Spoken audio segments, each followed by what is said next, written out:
नमस्कार. आज आहे 26 जुलै 2025. तर आजपासूनचा परत एक खास करून शेतकऱ्यासाठी अंदाज देणार आहे.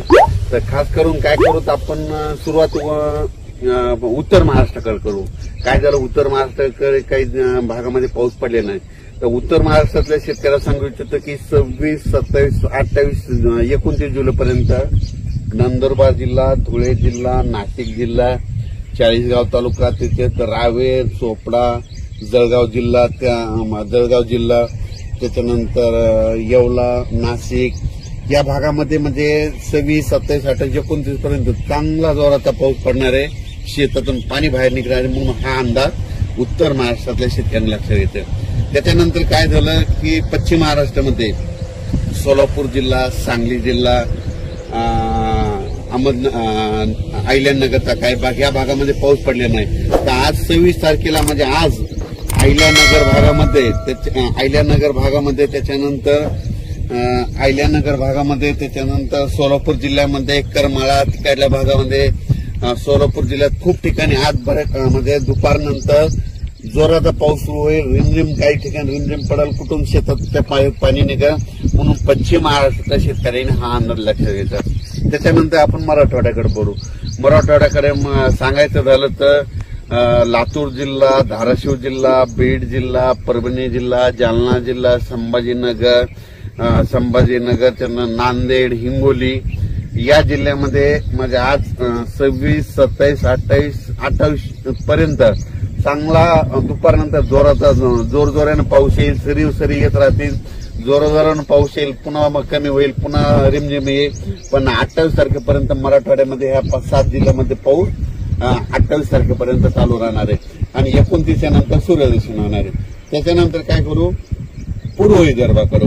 पूर्व विदर्भामध्ये वर्धा, नागपूर, भंडारा, अमरावती, अकोला, बुलढाणा, त्याच्यानंतर वाशिम, यवतमाळ या भागामध्ये 26, 27, 28, 29 तारखे 1-2 तारखेपर्यंत ह्या पट्ट्यामध्ये पूर्व विदर्भामध्ये ह्या भागामध्ये पाऊस असणार आहे म्हणून हा अंदाज लक्षात येतात. विदर्भातला पाऊस जरा 1-2 तारखेपर्यंत तिकडे मुक्कामच राहणार आहे म्हणून विदर्भाच्या शेतकऱ्यांनी हा अंदाज लक्षात येतात.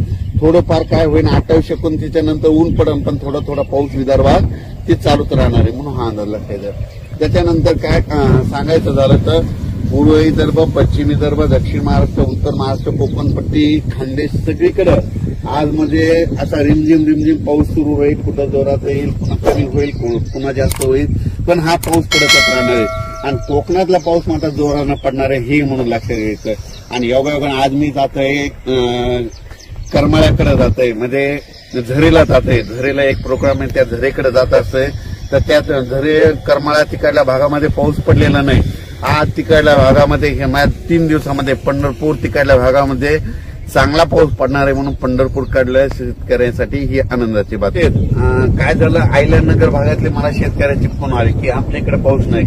तर त्यांना मी कालच काय झालं, एका सुरेश चव्हाण मित्र आहेत म्हणून त्यांना एका आयडिओरिकडमध्ये सांगितलं तुमचं श्रीरामपूर, शिर्डी, राहता, गंगापूर, वैजापूर, नेवासा, राहुरी ह्या भागामध्ये आज चांगला पाऊस पडणार आहे. म्हणजे आता सुरू झालेला असेल पण दुपारनंतर आणखी जोराचा पाऊस पडणार आहे म्हणून अहिल्यानगर भागातल्या सर्व शेतकऱ्यांनी हे अंदाज लक्षात घ्या. काही चिंता करू नका. तुमच्या अहिल्यानगर भागामध्ये सगळीकडे आज उद्या परवामध्ये 26, 27, 28 पर्यंत चांगला पाऊस पडेल. शेताच्या पाणी बाहेर निघालं, तुमचं पीक मात्र जे सुकायले त्याला जीवदान भेटणार आहे म्हणून हे अहिल्यानगरच्या खास करून शेतकऱ्यांनी अंदाज लक्षात घ्यायचा.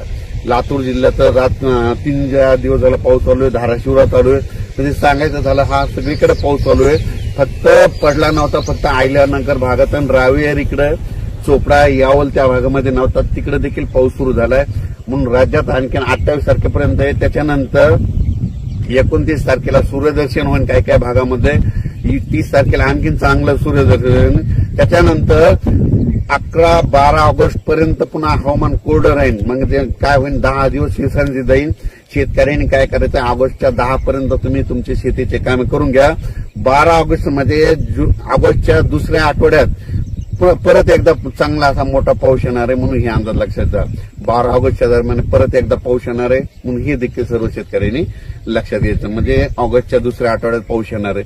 पण काय होणार आहे, 29 तारखेपर्यंत 10-12 दिवस शेतकऱ्याला शेतीचे कामे करायला विश्रांती भेटणार आहे. म्हणून हा अंदाज लक्षात घ्यायचा.